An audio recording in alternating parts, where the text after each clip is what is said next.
Today is October 22nd. We've got a Nightmare World Series. The Yanks had their end-of-season presser, and we got a little Yanks to catch up with. And why not do that with Joe's McFly? I'm impartial. Talking Yanks with old John Boy Jay. Joe's. Recaps galore, weekly awards, stat lines, steaming hot takes. Get your Yankees news from these two fine dudes. It's time for Talkin' Yanks. Woo! Talking Yanks with old John Boy. Nice. John Boy Jake. Talking Yanks with old John Boy. John Boy Jake. Hello and welcome to Talkin' Yanks, the first episode of the 2026 baseball season. I'm Jake Storielli. That is Joe's McFly. Yes. BBD is here producing his buns off. Nick's opening day. Jimmy was trying to be on the episode, and baby, and they said there's some sickness going around the home, so we're gonna give him another bye week. I think he's trying to come in the office next week. He just had a baby during the playoffs, right at the start. He supported the baby being born. Should I say it like this? Good to see everyone again. It's been a minute. Make it clap, guys. We didn't really have when the Yankee season ends, we kind of are like, oh, when do we go again? Skipped last week. Thank you guys for your patience on that. We did get the presser at the end of the week. And as I mentioned, I'm joined by Joseph Solano, a.k.a. Joe's McFly today. How are you? Thank you so much. I thought about this and I said, you know what? I wonder why people don't sit like this when we do our podcast. We just kind of look at each other and talk. Yeah. Is that different? I think Do you Jimmy like wants it? me to look at him more, but I have a weird thing where I feel like I should be looking at the camera. I don't know. I'm looking at the camera too. How are you, Joes? I'm doing well. Yeah. Where are you at, Yankees? It sounds like it's not. Sounds like Toronto and LA is not your dream matchup this postseason. What? I'm impartial, man. Good for them. I'm right down the middle, boy. I don't have a dog in the fight, literally. We don't. And that's the problem. I think you said to me yesterday, this World Series, you were trying to do a half glass full, and you said this is a win-win because either the Dodgers lose or Toronto loses. Yeah. It's either the Dodgers win and the Blue Jays lose, Yeah. or the Blue Jays win and the Dodgers lose. Correct. Those are the outcomes. Those are the outcomes. Hey. But I do feel like but whoever wins should make the Yankees want to do more because Yes. they should want to feel like, oh, I can't have this anymore. Like the Dodgers, if they That was my Hal win, voice. it's the first back-to-back since the Yankees in 2000. They three-peated, by the way. Yeah. And you know what made those Yankees teams great? Spending. All the great baseball players. And that's where LA's at. Where if Toronto wins, it's like, wait, how did they win? It's like, wait, they have almost an old school approach to hitting. They don't take their A swing every time, which we're going to talk about that a little bit. Jimmy did send some stats. And there's another team in the AL East that is now leapfrogged you Hmm. for a championship. That's something to think about. If you want some Jimmy Lytics, we got some of that coming up. We're going to go through everything. The end of year press conference, there have been, Cody Bellinger declined his option, which we kind of expected, but that stuff has officially happened. Let's dive into all of it and catch up on our Yankee news and some more just probably salty thoughts. It's not a great time to be a Yankee fan. No, it's not. Mostly because of the 16 years without a World Series Yes. and the embarrassing World Series last year. Right. And now two of the most fan bases that bring us hate online. Well, the Red Sox are up there. They're up there, top three. I'd say those are the three. I'm going to Canada on Friday. Joe's is going to be at the game rooting on his Impartial. impartiality. And Joe's might be going there, and you might be going there with our friends at SeatGeek. The MLB playoffs are here. There's one more series left. The NFL is rolling. NBA came back last night.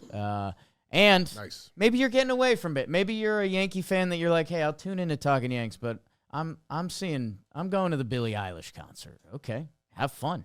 SeatGeek has seats everywhere. 70,000 events listed on SeatGeek. Concerts, sports, festivals, everything. So go check them out. Promo code JM Playoffs. 10% off your next set of tickets at SeatGeek. 10% off any tickets. Promo code JM Playoffs. I don't hear your voice there at the end. What did happen? I've been burping more recently. Yeah, that's what that was. I held in a burp. That's painful. I guess if you're watching on the YouTube, you're welcome. I don't know, man. Do we start with Volpe? Is that too aggressive? Why would it be aggressive? Wait, can I just say one thing? Yeah. Yeah, you can. I was told in this press conference the Yankees are a worse team because Volpe is not the everyday shortstop. We'll start there. Okay. So, yes, the biggest news from the press conference was that, we always get these end-of-year injuries, and Rodon. That's a very big one that we'll get to that. We'll get to that. Yankee fans have kind of, I think we inputted that, and then we haven't fully processed that. Yeah. Rodon had a really good regular season, and then he might have been pitching hurt in the postseason, which down a little. Makes those 92-mile-per-hour fastballs to these Blue Jays feel a little different. Anyways, the biggest news was that Volpe's shoulder was hurt, which we all saw live. In May, he dove for a ball in the hole. We saw him in pain reach for his shoulder. And I don't know. I think our instant reaction was like, oh, he's got to go on the IL, right? And then it was like, no, Volpe's fine. And then if you start doing his stats from that time period, he got worse. And we'll get into a lot of stats in a minute, but he got surgery after the season with my guy. Alatrach? No. He had Rodon at Elatrosh. Rodon went to Elatrosh. Yeah. Oh, I guess he's elbow. He's elbows. He's California. Ooh. Huh. Joes, we have found ourselves in an icky situation here because during the season, we asked Aaron Boone a lot, hey, is Volpe's shoulder bothering him? He said it's not affecting his play. And Boone, to his credit, in his presser said, he's like, I still don't think it affected his play, which that opens up a whole other can of worms. Brian Cashman did say that it may have affected his play more than we thought. There is a difference of opinion in the Yankee organization. I think it might be hard to play with a torn labrum, but I'm not a Major League Baseball player. Yeah. He also called them superhuman athletes and how the things that ail normal man don't ail these guys. I get that. Some guys do play through pain. Not everybody's like Judge, Obviously, every number pointed to it affected Volpe's play. Yeah. Now, Boone could be making a case of it didn't affect his play. I mean, this is kind of like how he normally plays. Because his stats were his stats that have been his stats. Offensively, yes. Now, defensively, it looks like it affected him. Even if he's favoring one side, like whether he should dive or not, in the back of his head. Okay. I'll give you that. Be something. I'll give you that. If he's attacking the ball Subconscious. differently because of the shoulder, if he's now his follow-through feels different because of his shoulder, that's affecting his play. Right. You get what I'm saying? Right. Offensively, maybe it didn't hurt as much swinging or whatnot, but I think defensively it looked like it affected him, especially in a place that he was actually pretty good at. Right. So that's what I think. My thing is, guys, did you guys not have a meeting before this of what you guys should stay aligned maybe in this area? We've been asked about this during the season. They're probably going to ask again now that he had surgery. For a while, Boone didn't really have too much of another choice to play as shortstop. Right. And then he got a choice, and then he played in September and didn't play it in October. Volpe started and played in every postseason game. Right. So it affected his play, And what we're saying here. He had a tough postseason. Yeah, The part that is messed up and is going to be debated between Yankee fans is going to be, did it affect him? Is this just who he is? And I think the part that's really tricky and, upcoming for Talkin' Yanks, I think we have Boone next week.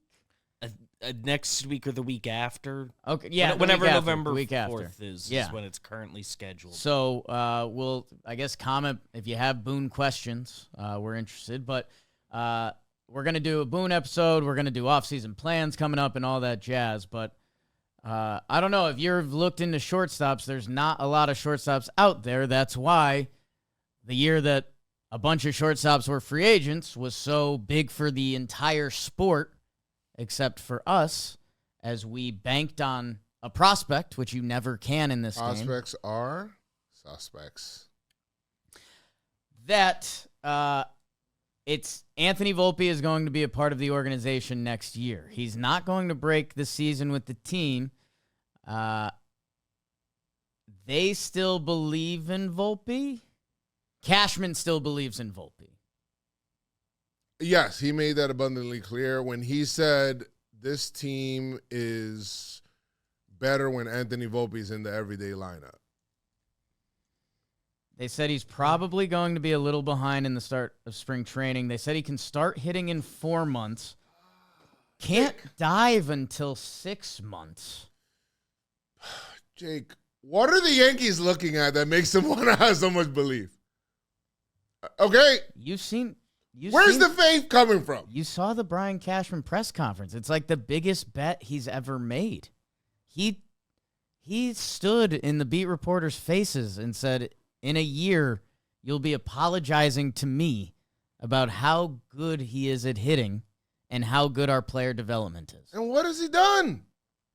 Hasn't done much. And yeah, I mean, I guess logistically, they can't trade a hurt Volpe, and we're not even gonna. Nope. If you saw on the YouTube Joe's reaction, we're not talking about that because the value is not. That the Yankees still believe in him, and he is hurt. That Volpe's gonna be a part of like the May-June midseason plan next year. Although it's gonna be very interesting to watch. I know when Didi got hurt. We saw him at that spring training, and Didi was like kind of ready. He wasn't ready to go, but he was ready to ramp it up. He was doing every drill. Yeah. And the Yankees were like, "Oh, we'll see you later," which I don't know. The way they handled that was weird. It's going to be very interesting to see how they handle Volpe. And I think it's time to get into some Jimmy Lytics. This video is brought to you by Shopify. Shopify is the best place to start and grow a business, which is why we partner with them here at John Boy Media. We have relaunched our merch store on Shopify with our new /line site, and it was awesome to work with Shopify. We brought the ideas. The Shopify team brought the execution. So when you're shopping and looking at our JM /line merch, know that Shopify is setting it up, and maybe you should get in on the Shopify action because with their AI tools, yeah, people, we're there. It gives you the information. It gives you the data. It assists you in figuring out what is best for growing your business. So if you want to be like us and start building your brand from the ground up, it's time to go over to Shopify and start your trial today. Click that link, shopify.com/Yanks, if you're ready to leave the amateurs and head over to the big leagues. Shopify. Jimmy sent over some stats, 2023, 2024, 24 playoffs, 25 pre-injury, 25 post-injury. So basically encompassing the last 3 years of Anthony Volpe, including the injury and including the postseason. Because, hey, I think we said it when Volpe hit the homer off a crochet, and that's where this sport is disgusting. We were like, hey, if Volpe has another good postseason, do we all just shrug and say, hey, that's kind of what it's supposed to mean in New York? He's geeky. But, we also could have won the division if we won one more regular season game. Sure. That I think that is the consensus. And you just want the best players playing on your team. Anyways, Anthony Volpe in 2023 was 209. Oh, Jesus, what are we doing? Are we a joke? He hit 209, 283. God damn it. Next year, you're going to Yankees. come back to say that, and then with your chest out. You say it with your chest. Next year, he's going to come back, and you're going to be apologizing to me. So this was Volpe's rookie year, 666 OPS. That's just a bad omen. That's a horrible omen. 27.8 K percentage. The walk rate was up a little bit. And then if you remember, and it's kind of what we asked for, and it also creates heated debates amongst Yankee fans. In 2024, he talked about going with a slightly more contact approach. I guess he didn't want slightly more, but Right. he hit 243, which batting average-wise, 209 to 243, that is a leap. Yes. It's a real jump. On base percentage went up 10 points, which not exactly a leap. Walk percentage went down. Slugging percentage went down. That brought the OPS down. So that was year 2. But then we watched the postseason. That 286, 407, 408. We had that memorized. The next column on Jimmy's sheet here is 24 playoffs and 25 pre-injury. So, okay, we combine those. I like that. Okay. So that makes it more of a sample size. In 196 plate appearances, 249, 347, 432, a 779 OPS, which, from my personal scouting of Anthony Volpe, those numbers feel like when Volpe's his best case. Like, and he was walking too. Yes, he's walking there. It's double his walk rate from the previous 24 season. I do think if you got to maneuver these margins, it feels like Volpe could be a 260, 265 guy, but it depends what kind of power he's going for. But Right. when Volpe's right, and in today's baseball where guys, 300 doesn't happen. Judge won the batting title and he might be skewing everything in our heads. If Anthony Volpe was a 250, 347, 432 slug, he would be the player that Cashman dreams of. There's no complaint.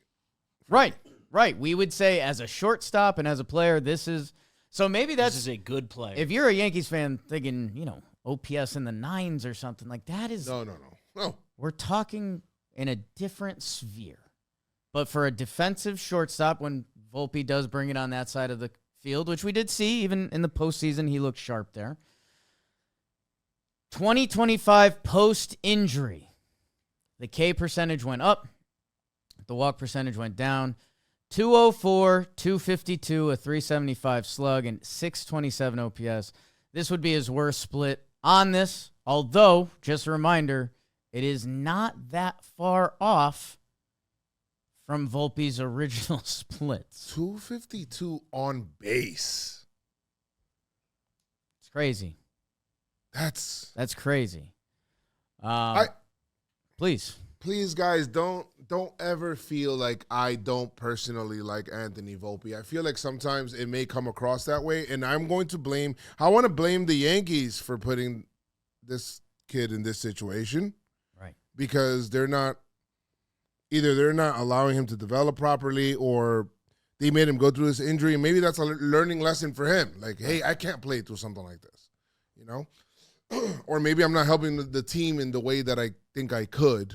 right, by being because here, it's really tricky when the Yankees, and we've gotten very good at speaking Booneisms. Like, when Volpe got hurt, and remember there was the whole Meredith questioned if it was the other shoulder. Yeah. And Boone got super defensive. He was like, oh, it's not even that shoulder. I don't know what you guys are talking about. And it's like, well, okay. The other shoulder, he's still playing bad. Right. It seems like this other shoulder is bothering him too. Whatever Okay. shoulder it is, kind of we don't care. That there's a fine line between that guy's a warrior, he's going out every day, and he's giving us. You only get that speech if you're contributing. Right. And those numbers after injury, you are right. Like, it's not like Volpe wasn't trying hard We're not talking about Volpe's effort or no. questioning that. It's the fact that they put him out there pretty much every day. And now, I guess where I'm a little torn up is Like Caballero's coming back. They didn't have a ton of quotes about him yes. to start the season, which makes you wonder, how are they going to pursue shortstops in the offseason? Are they? Which gets a little tricky. And IKF. he's a free agent. He's in the World Series right now. That I don't know, man. This is an ugly one, and it's going to remain ugly until the middle of next season because there's nothing to do. Yeah. I'm sure Volpe has the work ethic of an ox. I'm sure that I'm not questioning any of that stuff. Like Don Mattingly played with a really bad back, and he would need to get there super extra early the next day just to get ready to play a game. Right. So I get it. Players play hurt all the time. That's a Hall of Fame level player you're talking about. Right. But you said the same way that you said. You get the credit when you contribute if you're playing hurt. If you're playing hurt and you're hurting the team, now you're hurting two things. Correct. So that's not good. Correct. I would love to see where the Yankees have the belief of. I'd love to talk to them. Maybe they can tell me, hey, where do you see this belief of Volpe getting better? Let's just say post-injury, after everything's all cleared out. Like, how do you guys know that he's going to be a really good player going forward? I would love to have that kind of confidence. Are you guys just using the 20? What are you using? I want to use. What are you guys seeing? What are you? I was trying to look at. I was going to say 24, but I just seen the OPS. What do you guys use? What metric are you guys using? Well, Help me. A little more Jimmy Lytics. Okay. So we went over those stats, or just splits basically from Volpe. The other thing that we haven't talked about yet within those splits are bat speed, attack angle, swing length. And hey, for some of you, maybe this is too deep in it. For a lot of you, it's not. This is kind of where baseball is at. And it should be highlighted. When the bat speed came out and Giancarlo Stanton had the fastest bat speed, we're like, wow, that makes sense. That's good. The big guy who hits the ball farther than everyone else, that makes sense. And then it's interesting from there to go through bat speed because, okay, the faster the bat speed, the harder you hit the ball. That makes sense, and that's what you want to do, right? Yes. But it was interesting to see the guys that have different approaches have different bat speeds. A lot of the better contact hitters actually do not have great bat speed because they're trying to just make contact. Mm-hmm. They're not trying to swing as hard as they can.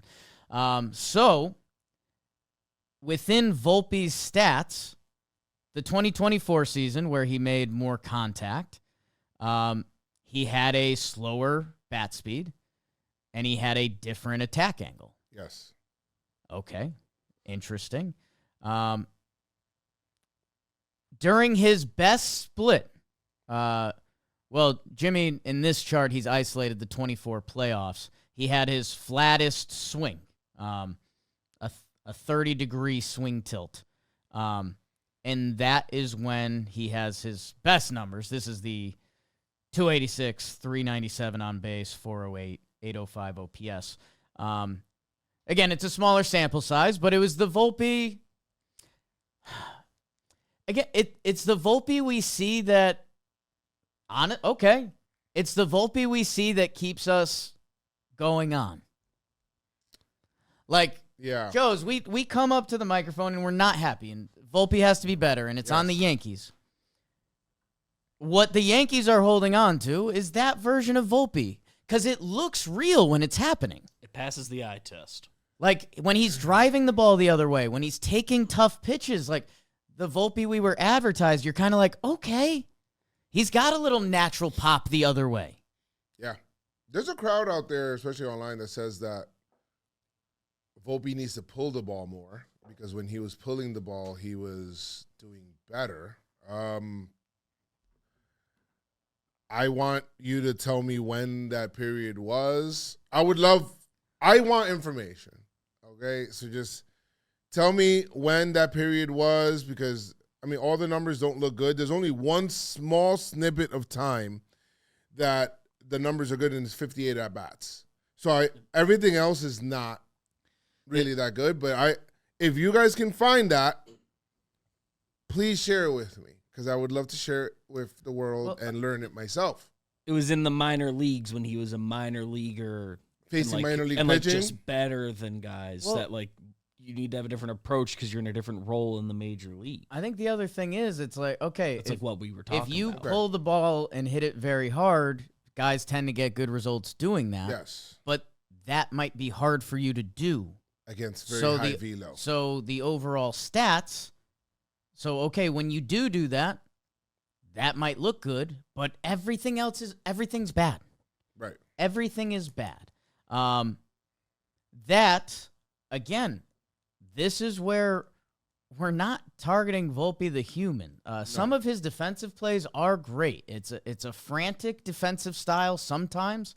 Like, his body's all over the place. But I like what you said, Joe. It's like, when he had his defensive struggles this year, we were like, oh, that's mental. Yeah.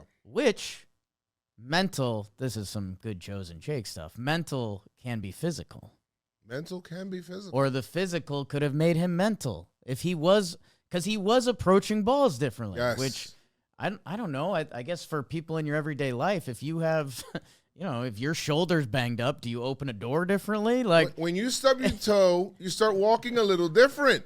You start favoring that foot a little bit. It's just interesting. It's natural. It's what you do. Your body does it as a defense mechanism. I don't care how much of a superhuman athlete you are. It's going to happen. If something hurts more when you do it. Let's compare that to Rodon. Right. Velo was down. Bone spurs in the elbow. Yes. Those things, he feels it every time he throws. Right. So you favor it a little bit more where you're not able to play that free and loose way without injury. Judge in right field. Those things, like all of those things are affected. Right?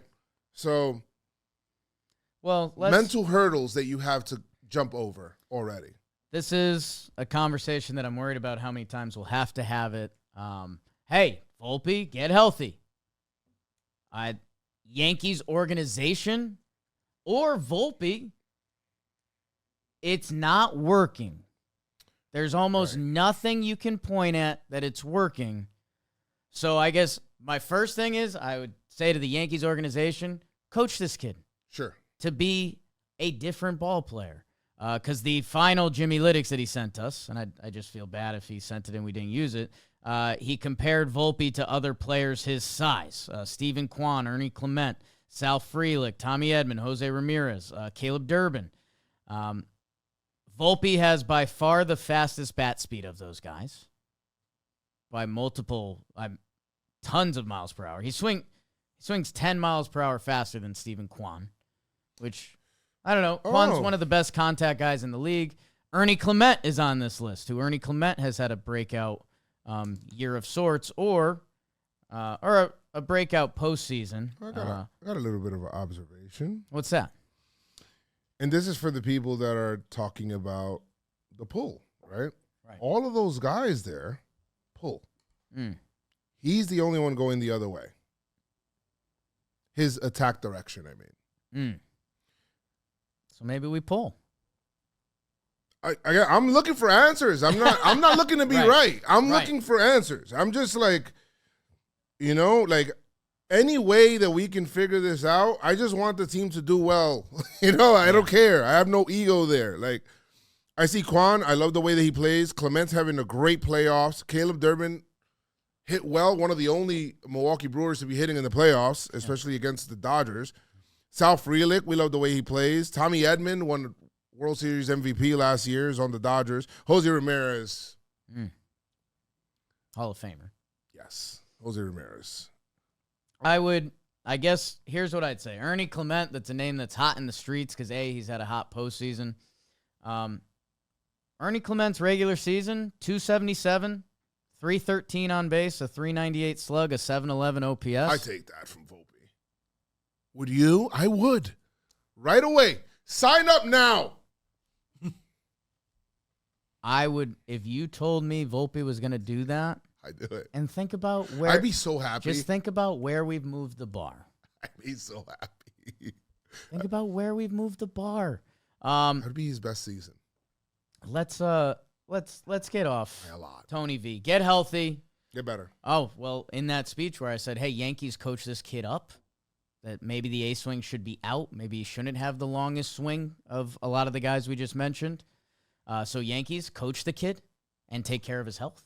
Anthony Volpe, I remember Jerry Blevins talking about Jerry Blevins, who pitched in the major leagues for 13 years, something like that. We'll double check I'll get that. a number. Friend of John Boy Media, Shea Station. Yes. Great hugger. Great guy, great dude. He talked about when he was in the minor leagues, he was struggling.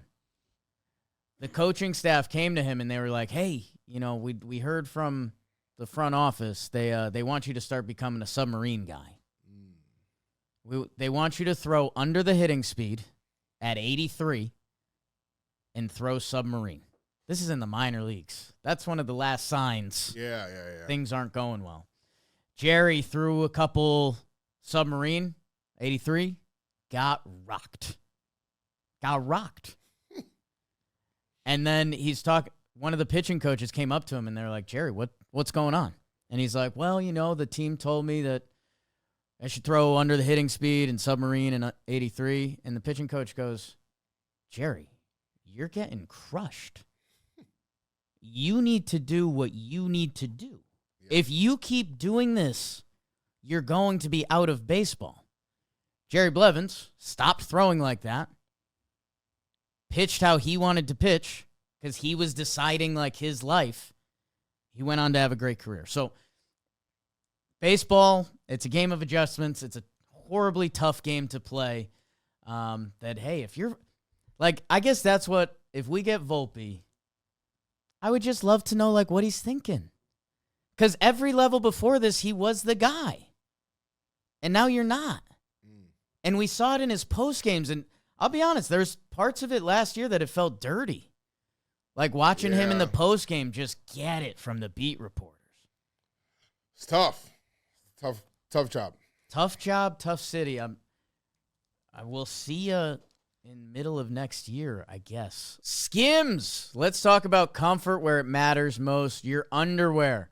We all wear it, usually. So why not wear Skims? Skims, the brand known for revolutionizing shapewear, has now launched a line of men's underwear that's about to change your daily routine because they have an option for every underwear preference. The stretch fabric gives you that perfect fit that moves with you. The cotton blend provides lasting comfort for everyday wear. And the sport fabric wicks away sweat and offers light compression for your workouts. Skims has you covered, so whichever option you like best, try them out. Maybe you'll surprise yourself. Shop Skims, skims.com. Let them know we sent you. After you place your order, select podcast in the survey and select our show in the drop-down menu that follows. Skims. You deserve it. Skims. Let's talk Carlos Rodon. I guess I didn't think this ep was going to be like this. You want to lump up the pitchers? We can lump up the pitchers. Cole's not ready. Well, they're related convos. Yeah. So, as we mentioned, Rodon was injured. He got surgery, right? Mm-hmm. Hella trash. Just a little cleanup. They'll clean up. Bone spurs probably will not be ready for opening day. Right. That it's left the Yankees in an interesting spot because Cole will not be ready for opening day next year. I think he's going to miss like 2 starts. What do you think? I think Cole is such a big investment. Yeah. That it's bigger than let's get him on the field. Let's build Cole up properly. Let's make sure he's right before he gets on the field. It seems like both of these guys are going to be lined up for like May. I was going to say, like, for the purposes of conversation at this point in their rehabs, let's call it May 1st targets on both. I think is what they kind of said. Which is going to be an interesting part to the Yankees offseason because you've got 2 really good arms that should be lined up for May or let's say June 1st, even worst case, I mean, guys that have hundreds of millions of dollars on their contract. You have Max Fried, so he's in with Penn. Cam Schlittler will be in with Penn. Right now it's Heel and Warren, which there's some interesting heel conversations. And right now, if you look at Fangraphs in that 5 slot, it's Alan Winans. Mm-hmm. So I don't see that opening. The Yankees have a couple actual prospects on the way. Elmer Rodriguez-Cruz broke out last year. He's the guy they traded Narvaez to the Red Sox. Clark Schmidt is going to be back later in the season. That to the point you almost don't plan about him at all. No, you shouldn't. And like when Clark Schmidt gets healthy, you just here's something. He's supposed to start throwing in a few weeks, I believe. I think they said in December he'll begin the throwing program, whatever that entails. Yeah. So, who knows? Will Bryce Cunningham or Ben Hess be quicker risers next year? Like they're legitimate prospects, guys the Yankees held on to. So for this Yankees offseason, I think it comes interesting because you're going to need a stopgap pitcher of sorts, if not multiple. Or, I don't know, Yankee fans have been daydreaming about all sorts of big trades and stuff for the rotation. I won't even throw out Scooble, but Dan Rourke will if you talk to him. Mm-hmm. So I guess where are you at, Joseph? I was actually, and I heard Joel Sherman, and right now the reporters don't really know much either. They don't know. They know about as much, but I'll still listen to them because at least they know. They have experience in the industry more than what I do. So like he said, Joel Sherman said that he doesn't think that the Yankees will go at the top of the obviously free agency or anything like that. I think that they'll try to get some guys that were around the league that can pitch. So I think like a Yarborough might come back or like, it's not exciting to hear. It's not. And even a trade like that, unless something kind of falls on Cashman's lap, that's what he's saying. Right. So I already don't like how that sounds. Yeah. I would like to see, like, if the Yankees want to shore things up and they want to get an established starting pitcher, and if they want to use a starter later on after you get back after you get back Cole and Rodon, and you want to use that to be, use that surplus to then get something else for the team, I would like that. And they're going to get starting pitching. It's just a matter of fact, is it a Yarborough type that you're just trying to get months out of? Or, I don't know, like the rotation we just talked about, I got four deep before Alan Winans. Isn't that the title of your country song? What? This is before another injury. So they're going to bring in starting pitching. It's to what level? And I guess the thing I'll use as a spin zone, because I haven't done a full offseason plan yet, although that'll be an episode. There was a weird stat floating around that it was like, if you combine, who is it? Stroman, Yarborough, Carrasco.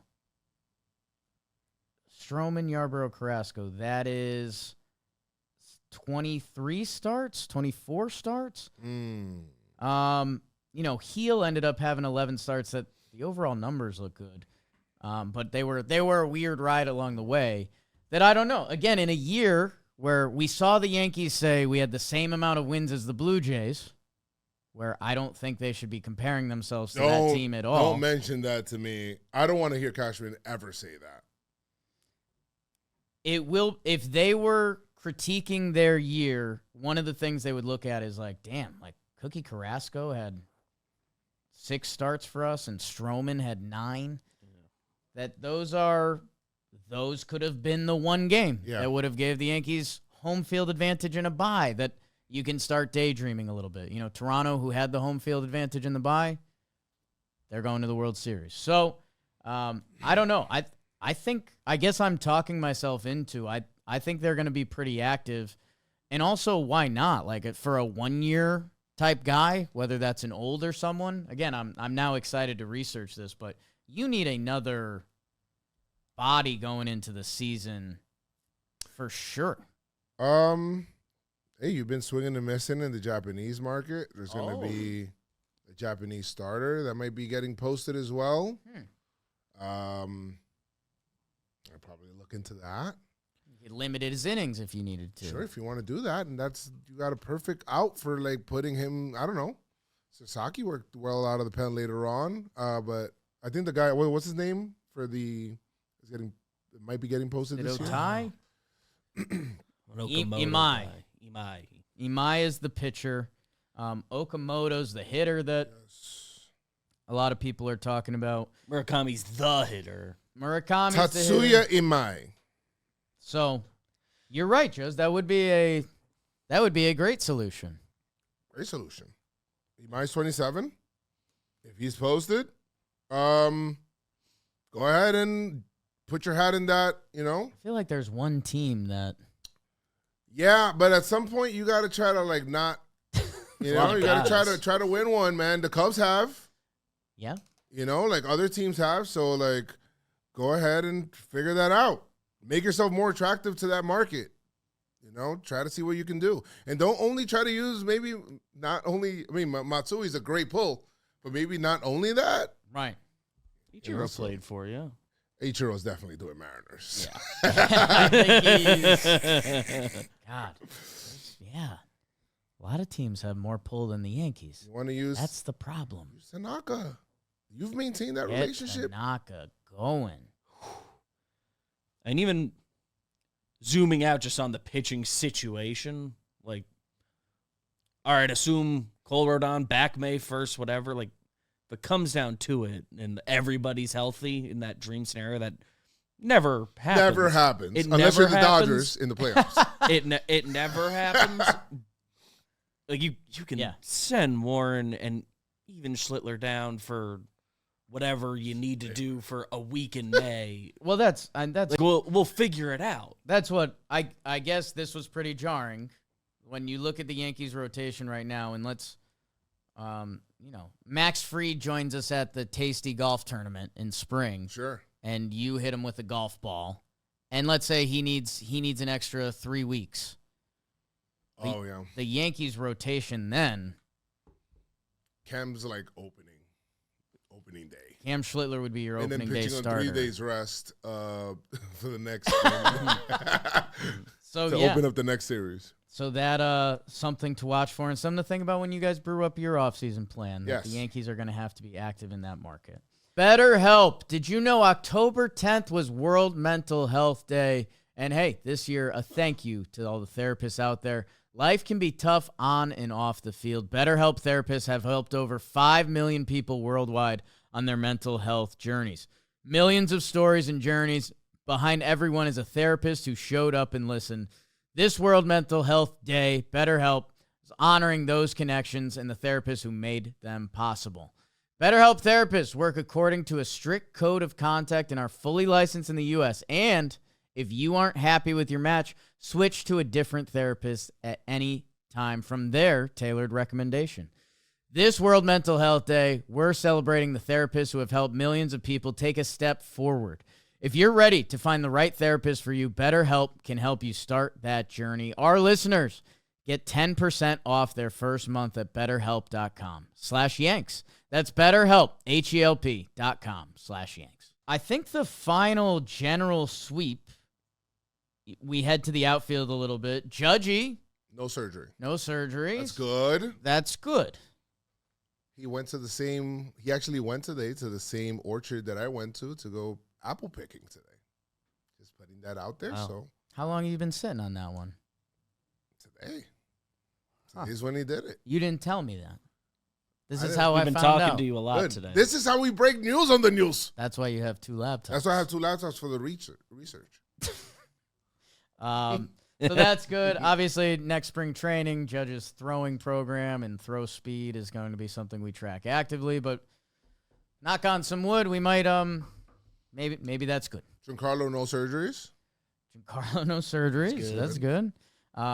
Cody has opted out. Yes. And Trent is a free agent. One of the next updates we'll be looking for is, will the Yankees extend the qualifying offer? I think our next episode will probably really debate that. Okay. Yeah, I guess I haven't fully wrapped my head around because the free agency pool matters. The teams that would be really interested I haven't matter. looked at anything really that yet. if Trent hit free agency, he wouldn't get the qualifying offer type money for 1 year. Well, I guess Trent would probably get a 2 to 3 year contract that we've guessed somewhere between 14 to 18 million, something like that. That 1 year 20 plus, the Yankees would be playing a game of chicken. I don't play. You play silly games, you win silly prizes. He might take it, and then what? We would talk ourselves into it. I would, but it's not the worst. Trent's regular like season Trent. was good. I like Trent, but I just feel like my problem with the Yankees is not that they spent money, is asset allocation and where the money's being spent. And I think that you have so many other areas that you could wisely spend that money. I'm only saying this just because Hal has already said we're not going over this certain luxury tax. Why is he saying that? If he's saying I don't care, then bring back Trent if you want. Do whatever you want. Bring Trent and Kyle Tucker and Bellinger and figure it out. Akamoto and Imai and whoever the hell you want. There's only one team that acts that way now, and they're in the World Series. Again, for the 5th time in 9 years. It's pretty good. Interesting. I guess Jason Dominguez kind of got some headlines. The Yankees very much want him to play Winter League. I did. I was speaking to him. You DM'd him. I was speaking with Jason, yes.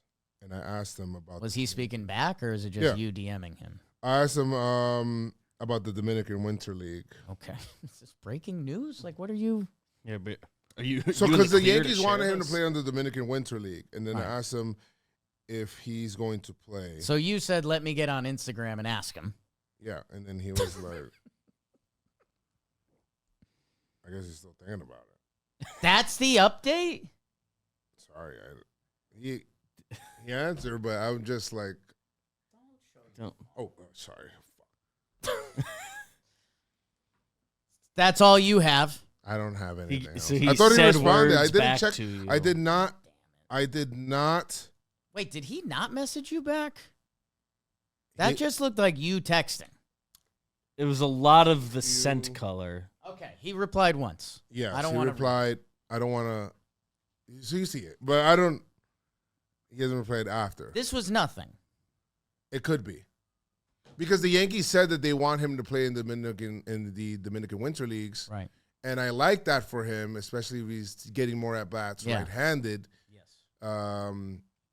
And he's working on his outfield play out there. I like that. Yeah. It's especially if you're not playing in major league stadiums and the ball moves a lot up there. Yeah. It's good practice for him, so I like it. Yeah, And they said left field. Left field specifically. target. So, again, put that into your offseason plans as you start to plan them. I don't know why the Yankees are so... Against center field with him. I mean, I haven't seen it. What I've seen in left field doesn't make me yell, put him in center. But they are different positions. He's played so much more center field in the minor leagues that it's interesting to track. I've hated that they don't try out the outfielders in more positions. Like, why hasn't Judge played more left field? We talked about that for years. When Judge went over to center and was actually pretty good. Did Judge say that he didn't like left field? I don't think he's ever said anything about it. Feels we've conjectured that, I don't know. I guess he doesn't like it. It feels a little Judge driven, but I also don't know, because then the Yankees come out and they do stuff like this with Dominguez, which Judge had played a very high level of right field, and his body profiles as a right fielder. Where Dominguez, they view him as left field. There's some optimism to be had in the fact that he hasn't played a ton of left field, and it is something at a major league level that if you put in the work, right, that it's something guys can get better at. Yes. And everyone raves about his work ethic. Like, the beat reporters, it's very much not fluff pieces or anything like that. They're like, dude, Dominguez, that kid grinds. So the beat reporter's been saying, like, the second Ahmed Rosario got there, like, he glommed onto him, which, like, obviously that's not helping the left field thing, but just a professional guy also known for glommed. That's stuck right on him. He was with him all the time. Is there a way to check, like, defensive stats in the minor leagues. Glommed?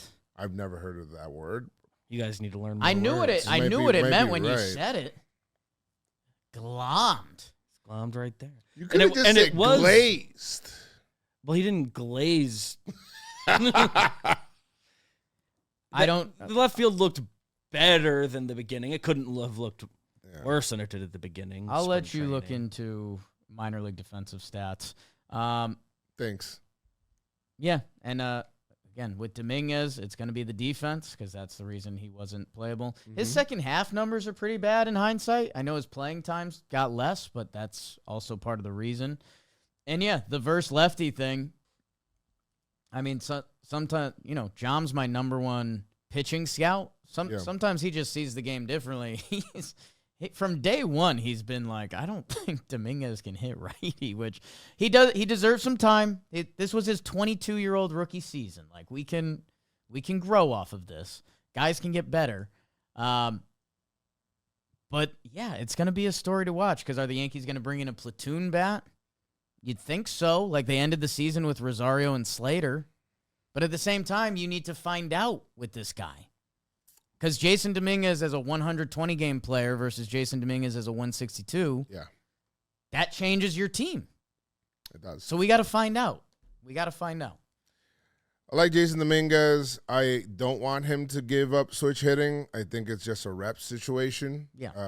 I think, obviously, it's really hard to switch hit or else a lot more people would do it. It's hard to hit in general, but switch hitting is already really hard. But if you can be a switch hitter and have that on the team, the dynamic of your team becomes special. Right. I mean, we've seen, 2009 Yankees were super switch. They had Swish, they had Teixeira, they had the Mariners. Posada. The Mariners had Cal Raleigh and Jorge Polanco in the middle of their lineup, and that made it a lot tougher to navigate. Just having two switch hitters changes the way other managers manage. The handedness stuff is like kind of like not there. It's a good tool to have. So I want him to continue working at it. I don't want him to give up and just be only a left-handed hitter. So I would love to see Jason Dominguez be a switch hitter. So that's where I'm at with it. Okay. This episode is sponsored by our partners over at DraftKings. Stay in on the action and use your bonus bets on DraftKings same-game parlays for a shot at even bigger payouts. Hey, DraftKings has you covered. Whatever you're looking for, live in-game props, whatever you want, DK has it. New customers bet $5 and get 3 months of League Pass. That's right. NBA is back, baby. And you'll get $300 in bonus bets if your bet wins. So, download the DraftKings Sportsbook app. Use code JMBaseball. JMBaseball. $300 in bonus bets instantly if your first $5 bet hits, plus 3 months of NBA League Pass. In partnership with DraftKings, the crown is yours. I guess some final-ish stuff. Brian Cashman, how do you describe the season? Failed in the ultimate goal, some success along the way. Your thoughts? I want to know what are the Judge was a success? Sure. Cam. Fried's first year, Cam, and what you've seen that you got from him, sure. Maybe that's what he's talking about. Trent. I don't like the trend of Jazz. I know that a regular season is the regular season, but I don't like the trend of we start hot and go through the low, like almost like it's expected, and then expect to get hot late and then go into the playoffs. What? Like, you've had multiple years doing that over and over and over again. Right. Let's buck that trend, because I think the Yankees with this year were projected to, like, they won under their expected amount. And it's baseball, right? It's not whatever. But, like, I'm talking about games that they had winnable that they did not convert into wins. They should have won a lot more games than what they did. So let's not take that low, like, it's a baseball. Let's just take it a little bit more serious and try to nip that in the bud a little quicker. Well, that's the thing that I don't know. It's been the thing shadowing over the organization basically since Girardi left. That Girardi was too much of a hard ass. But I'll tell you what, man. That 2017 team, Buck Martinez wasn't calling Blue Jay games saying that the Yankees are a bad baseball team. Right. And I agreed with Buck. Because that everyone on the outside is looking in and just saying, there's a dysfunction, yes. Why aren't you guys like playing the sport? Why do you guys think you can outthink the sport? What have you proven that you can? Without Judge, man, you start looking at this and you're like, what the fuck? I don't know. You gave the example, Jake, of having good players in positions and like how many in my head. Really good players you have on your team, and the Yankees need to have more of that because right now it's Judge on the offensive side. Judge and Jazz. Met Bellinger as well. Bellinger this season was good both ways. Jazz.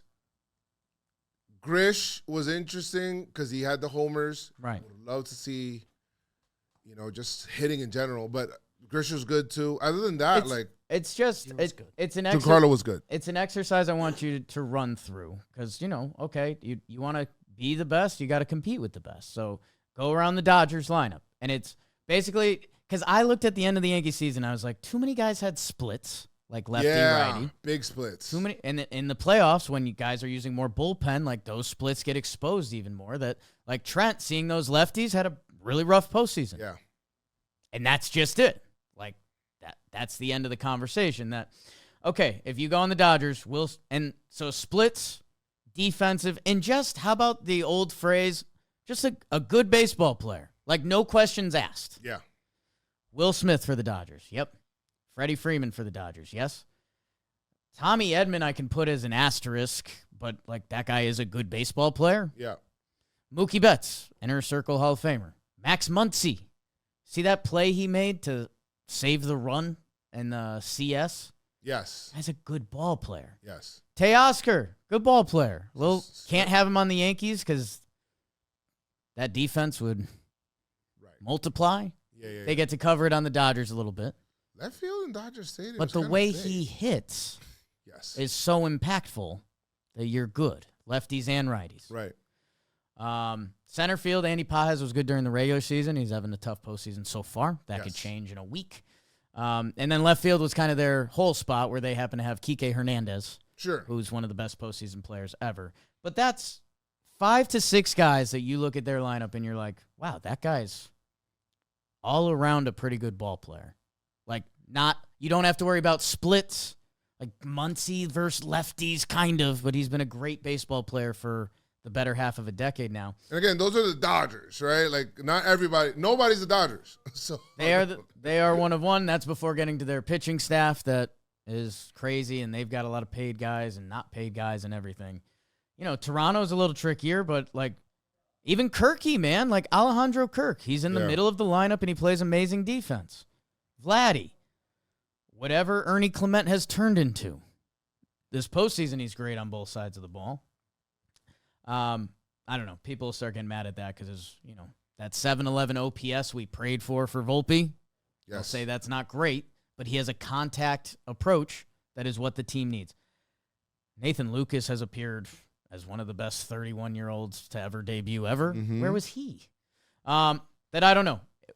It's just an interesting thought exercise when you're doing the where's Ben Rice in your offseason plans. It's like, well, is he our first baseman? Is he a catcher? Is he a platoon guy? Will he get better versus lefties? Because we've generally liked his overall game. But, okay, if you get into a postseason matchup and Rice really struggled and Trent really struggled, like those were core guys for us that it was really weird that looking at the final end-of-season stats, it's like, wait, who else is an on-base guy on the team? That was really nobody. Okay, hey, it's a contact situation. We need contact. It's Belly. We need good role players. That it was kind of like, okay, you guys can hit home runs against a good matchup. In the postseason, you don't get a lot of good matchups. No. You get the best pitchers in the world. And you get Multiple times. managers putting them and their bullpens, the best pitchers in their bullpens, in positions to succeed, that the Yankees they're not set up great for that. I don't know. The emotions are coming out right now. You know what's funny? I heard Joel Sherman say the Yankees, 7 out of the last 9 years, the Yankees lost to the better team. And then they said 17 the Astros, 18 the Red Sox. Go on and on. And I took like a different, like people were agreeing, but I took like a different, I was like, why don't you be the better team? Like, you should be the better team. Right. At some point, you got to beat the better team. Be the better team. Which Joel agrees with. Right. But. Or be the better team. Like, why don't you be the cream of the crop? Try to be the cream of the crop. Yes, the Dodgers are there, but you don't have to, resign yourself to be that. Like, you can go and attack free agency in the same way. You're the freaking Yankees. They're the Yankees. There are times that meant something. It's currently a different conversation. It's currently why a lot of other fan bases come over to listen to Talkin' Yanks. Just to hear us wallow in it a little bit more. I don't know, any other big stuff from the pressers or anything that you guys can think of? Cashman he kind of fought back the whole Jeter stuff and A-Rod stuff. So Jeter said, Jeter said that Boone's not Boone doesn't deserve all the blame, that there's some people, I'm sure that he's not making all of the calls. Right. And then Cashman's kind of took offense to that, and he's like, I want to see what he's talking about. And he called Derek, and he said, I want to know what you're talking about here. He said, oh, no, I was just trying to, or Cashman says that the way that he responded was like, oh, no, that he was trying to absolve Boone, that it's not all of Boone's fault for this or whatever it is, not only on him. But yeah, Cashman took some offense to that. Like, he had some venom to it. That's kind of like a part of Cashman that I like, which is weird. Somebody say, part of me wants to not like him because we haven't won, and then the other part makes me want to love him because he's so direct and straight up with players. Like, he just straight up called these guys and told them, what are you guys talking about? Yeah. He's very direct, and that's pretty cool. That's very boss of him, straight up. He prides himself on honesty and he said, I never made a lineup for him. I never did anything like that for him. Yeah, I think the only thing that's a little BS is they do talk in a group, right? And they all come to the same conclusions. They discuss it. Yes, there's times that they have some internal beef, but it's heavily encouraged. If Boone was disagreeing with them all lot, the time, he'd be out of here. So I respect it, and we've heard things that Boone has done that is him operating alone. So yes, but also they're in lockstep. They're on the same team. Yes. So that's in a way I don't want to say it's nothing, because that's a phrase that I've been saying a lot talking to you actually. Because you say a lot of stuff that's just nothing. That's not true. Not today. I thought you were magnificent.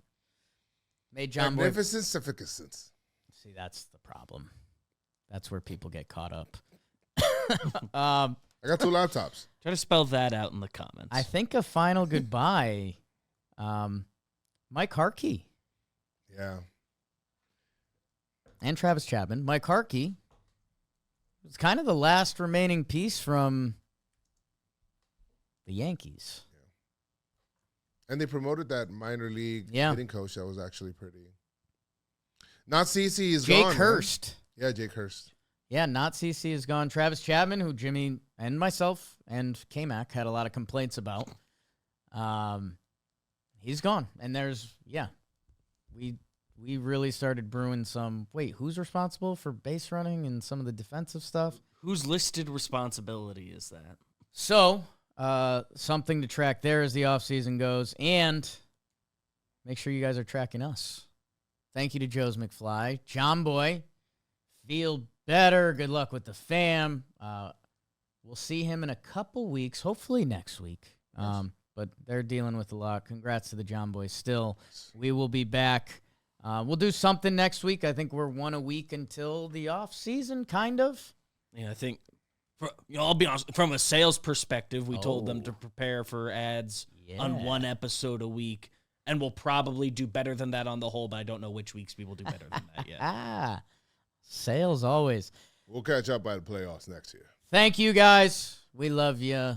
Let's go Yanks. Tell them Jimmy's grandma. Go Yankees. Dr. M. Partial signing out. Find Joe's in Toronto. Big World Series for you. Someone will lose.